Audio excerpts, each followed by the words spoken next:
कच्चा चिट्ठा की शुरुआत आज की सबसे बड़ी खबर के साथ। नेटो में शामिल होकर दुनिया के सबसे खुशहाल देश फिनलैंड ने बहुत बड़े युद्ध को बुलावा दे दिया। पुतिन के रक्षा मंत्री ने बहुत ही बड़ा ऐलान किया। दरअसल पुतिन ने 350 परमाणु बमों को सिर्फ फिनलैंड के लिए रिजर्व कर दिया। ये सभी परमाणु बम फिनलैंड के काफी करीब पहुंच गए हैं। जब नेटो फिनलैंड के रास्ते रूस को घेरने में लगा है, तभी पुतिन ने फिनलैंड को बड़ी वार्निंग यहां पर दे डाली है।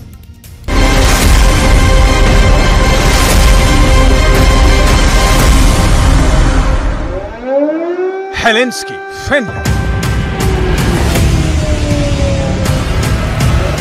टाम्परे, Finland.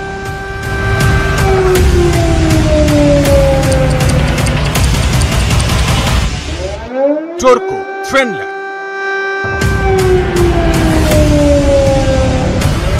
Lappeenranta, Finland. Mariehamn, Finland.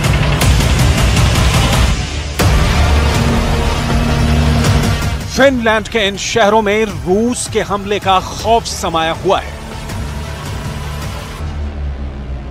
सिर्फ इन शहरों में ही क्यों, पूरे फिनलैंड में रूस से दो हाथ करने की तैयारी हो रही है।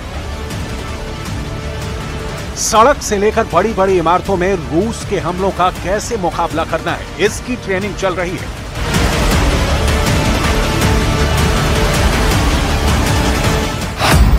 नाटो की सेना, फिनलैंड की सेना, फिनलैंड के सिविल डिफेंस के जवानों ने मिलकर रूस से मुकाबले का बहुत ही खौफनाक प्लान तैयार किया है।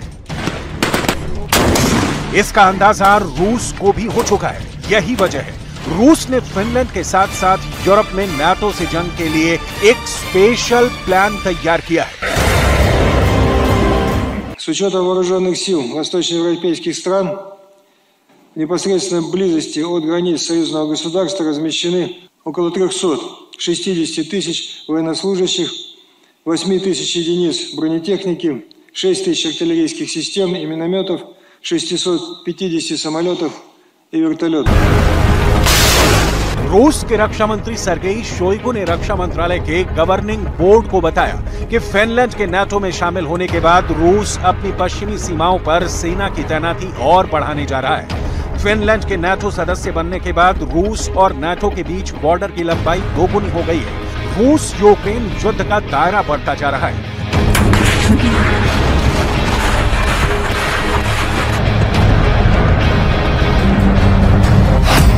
रूस यूक्रेन सीमा के साथ बेलारूस और पोलैंड की सीमा पर दोनों तरफ से सेनाएं जमी हुई हैं, लेकिन अगला नंबर फिनलैंड का है। रूस के रक्षा मंत्री सर्गेई शोइगु ने कहा है कि फिनलैंड के नाटो सदस्य बनने के बाद रूस की चुनौती बढ़ गई है। युद्ध का दायरा भी बढ़ गया है, क्योंकि अब नाटो की तरफ से फिनलैंड में ऐसे हथियारों को रखा जाएगा जिससे रूस पर घातक हमला किया जा सके।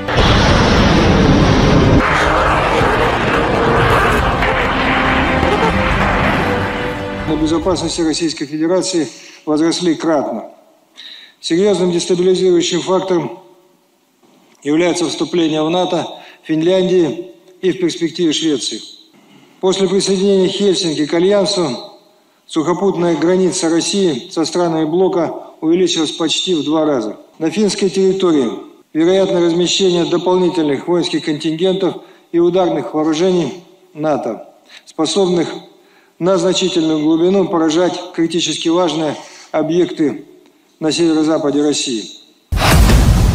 रूस के पड़ोसी फिनलैंड में नाटो की सेना जमा हो रही है। फिनलैंड की सुरक्षा के लिए नाटो के टैंक फिनलैंड पहुंचेंगे। नाटो की घातक मिसाइलें रूस की सीमा के करीब लगाने के लिए फिनलैंड आएंगी। नाटो के लड़ाकू विमान फिनलैंड में लैंड होंगे। रूस को नजर में रखकर नाटो फिनलैंड में अपने हथियारों का नया गोदाम बनाएगा, जहां रखे एक एक हथियारों पर पुतिन की सेना का नाम होगा। यही वजह है कि रूस की सेना भी अपनी नजर फिनलैंड की सीमा की ओर कर रखी है। फिनलैंड के नाटो में शामिल होने के बाद रूस अपनी पश्चिमी सीमा पर लगातार मिलिट्री यूनिट बढ़ाता जा रहा है। फिनलैंड के बॉर्डर पर रूस की बटालियन 24x7 चौकन्ना रहती है, क्योंकि रूस को अंदाजा हो चला है कि फिनलैंड की सीमा पर नाटो से दो हाथ कभी भी करना पड़ सकता है।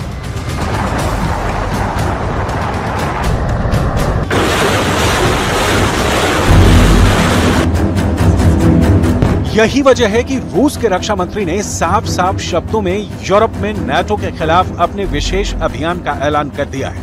यहां तक कि रूस के रक्षा मंत्री सर्गेई शोइगु ने पूर्वी यूरोप के नाटो देशों के खिलाफ अपनी सैन्य तैनातियों से भी पर्दा उठा दिया है। सर्गेई शोइगु का कहना है कि रूस और बेलारूस की नाटो देशों के साथ लगने वाली सीमा पर करीब 3,60,000 सैनिक, 8,000 बख्तरबंद गाड़ी, 6,000 तोपखाने और मोर्टार, 650 लड़ाकू विमानों और हेलीकॉप्टरों को तैनात किया गया है। सवाल है 31 देशों से अब कैसे लड़ेंगे पुतिन? क्या होगा जब एक साथ 31 देश और रूस पर धावा बोल देंगे? क्या पुतिन के परमाणु बम फोड़ने का टाइम आ गया है? क्योंकि फिनलैंड के नाटो में शामिल होने के बाद रूस का परमाणु गोदाम अब सीधे नाटो के निशाने पर आ गया है। फिनलैंड 1340 किलोमीटर लंबा बॉर्डर रूस के साथ साझा करता है, जिससे अब नाटो देश रूस की सीमा तक पहुंच गए हैं। अब नाटो देशों की रूस से सटी हुई सीमा दोगुनी हो गई है। रूस 20,000 किलोमीटर से भी लंबी जमीनी सीमा रेखा 14 पड़ोसी देशों के साथ साझा करता है। 20,000 किलोमीटर में पहले करीब 1,215 किलोमीटर सीमा रूस नाटो देशों के साथ साझा करता था, जो कि अमेरिका, नॉर्वे, एस्टोनिया, लातविया और लिथुआनिया से मिलती थी। अब 1340 किलोमीटर लंबी सीमा के जुड़ने से रूस की नाटो देशों के साथ साझा करने वाली सीमा की लंबाई 2,555 किलोमीटर हो गई है। फिनलैंड के बॉर्डर पर रूस के न्यूक्लियर बॉम्बर दिख चुके हैं। रूस के ये ऐसे बॉम्बर हैं जो आसमान के रास्ते परमाणु हथियार ले जाने में सक्षम हैं। तस्वीरों के सामने आने के बाद फिनलैंड पर रूस के खतरे की खबरें पूरी दुनिया में फैल गईं। अब आगे बढ़ें और नाटो के खिलाफ रूस के न्यूक्लियर ऑपरेशन की तैयारियों को दिखाएं। उससे पहले नाटो को लेकर पुतिन का मूड क्यों खराब हो गया है, इसे जान लीजिए। पूर्वी यूरोप में नाटो की सेना की तादाद लगातार बढ़ती चली जा रही है। यूक्रेन युद्ध के बाद से पूर्वी यूरोप में नाटो की मौजूदगी 2.5 गुना बढ़ गई है। रूस की खुफिया एजेंसियों के मुताबिक पूर्वी यूरोप में अभी नाटो के 30,000 सैनिक तैनात हैं। यही वजह है कि रूस नाटो देशों से लगने वाली सीमा पर चौकसी बढ़ा रहा है। रूस को आशंका है कि फिनलैंड में नाटो परमाणु हथियारों को भी तैनात करने वाला है। यही वजह है कि पश्चिमी मीडिया का दावा है कि पुतिन ने 350 परमाणु बमों को सिर्फ फिनलैंड के लिए रिजर्व कर दिया है। ऐसे में बड़ा सवाल यह है कि फिनलैंड के पूरब में कितने प्रलयंकारी परमाणु बम हमले के लिए तैयार हैं। फिनलैंड के पूरब में रूस की न्यूक्लियर फोर्स कितने और परमाणु बम पहुंचा रही है। फिनलैंड की सीमा से सटे मौजूद रूस का परमाणु गोदाम अभी कितना भरा हुआ है। फिनलैंड के पड़ोस के समंदर में रूस के परमाणु हथियारों की गश्ती क्यों बढ़ गई है? क्या फिनलैंड में समंदर के रास्ते परमाणु सुनामी आने वाली है? फेडरेशन ऑफ अमेरिकन साइंटिस्ट की एक हालिया रिपोर्ट बताती है कि फिनलैंड के पास मौजूद कोला प्रायद्वीप में रूस ने पनडुब्बियों पर तैनात 350 परमाणु बम लगा रखे हैं। सभी परमाणु बम 150 किलोटन की ताकत के हैं। यानी कोला प्रायद्वीप में मौजूद रूस के एक परमाणु बम हिरोशिमा पर गिरे बम से 10 गुना अधिक शक्तिशाली है।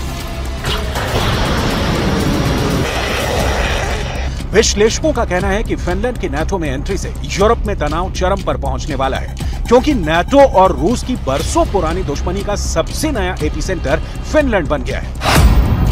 फिनलैंड नाटो का एक ऐसा खूनी दरवाजा बन गया है जिसके एक तरफ पुतिन खड़े हैं तो दूसरी तरफ अमेरिका की अगुवाई में दुनिया के 31 देशों की सेना है। नाटो का आरोप है कि पुतिन नाटो का दरवाजा बंद करना चाहते थे, हमले की धमकी और युद्ध के नाम पर डराना चाहते थे। विश्लेषकों का दावा है कि फिनलैंड के नाटो में शामिल होने के बाद पुतिन यूरोप और पश्चिम को डराने की कोशिश में तनाव बढ़ाएंगे, जिसकी शुरुआत रूस ने आर्कटिक में अधिक परमाणु हथियारों की तैनाती से कर दी है। फिनलैंड समेत पूरे नाटो को कंट्रोल करने के लिए पुतिन ने आर्कटिक को क्यों चुना है? आर्कटिक में कहां-कहां रूस ने अपने परमाणु हथियारों का जमावड़ा कर रखा है? आर्कटिक में अधिक परमाणु हथियारों की तैनाती कर पुतिन किस नाटो देश में एटमी कहर ढाने की तैयारी में है? इसे जानने से पहले फिनलैंड के नाटो में शामिल होने से रूस की परेशानी कितनी बढ़ गई है, इसे जान लीजिए। रूस के उत्तर पश्चिम में बाल्टिक सागर के उत्तर में फिनलैंड है, दक्षिण में एस्टोनिया है। बीच में बाल्टिक सागर का हिस्सा फिनलैंड की खाड़ी रूस के लिए काफी अहम है। फिनलैंड की खाड़ी के पूर्वी छोर पर रूस का सेंट पीटर्सबर्ग शहर है। फिनलैंड की सीमा से सेंट पीटर्सबर्ग की दूरी सिर्फ 125 किलोमीटर है। सेंट पीटर्सबर्ग में ही पुतिन का जन्म हुआ था। सेंट पीटर्सबर्ग रूस की आर्थिक राजधानी है। इसी शहर में रूस के ज्यादा अरबपति रहते हैं, जहां किसी भी तरह का नुकसान पुतिन को मंजूर नहीं। साफ है, फिनलैंड के नाटो में शामिल होने के बाद अब बाल्टिक सागर के रास्ते नाटो को अब न केवल रूस के सेंट पीटर्सबर्ग तक पहुंचने का रास्ता मिल गया है, बल्कि रूस के कोला प्रायद्वीप तक पहुंच भी आसान हो गई है, जो रूस का चलता फिरता परमाणु बेस है। कहा जाता है कि यहाँ पुतिन ने पनडुब्बियों में तैरते एटम बम लगा रखे हैं, जो समंदर के अंदर से निकलकर दुनिया के किसी भी हिस्से को खाक में मिला सकते हैं।